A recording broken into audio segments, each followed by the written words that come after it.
How to fix TikTok app recharge problem. Hello and welcome back to our YouTube channel. Today in this video, you will learn how you can fix your application's recharge problem.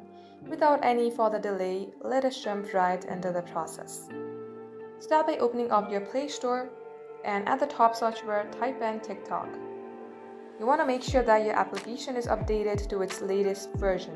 If you see update sign, tap onto update and update your app.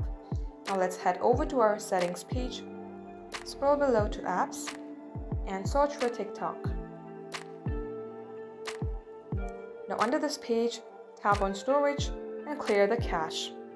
Go back again, tap onto permissions, and make sure that you have allowed permissions to your camera, location, microphone, and nearby devices, photos, and videos. Once you do all that, tap onto force stop on your bottom right, then tap on OK. Now restart your device, open your TikTok app, get logged into your account, and this shall fix your problem. Thank you for watching the video till the very end. In case it had helped you in any ways, then make sure to like and subscribe. We will get back to you soon with more tutorials like this.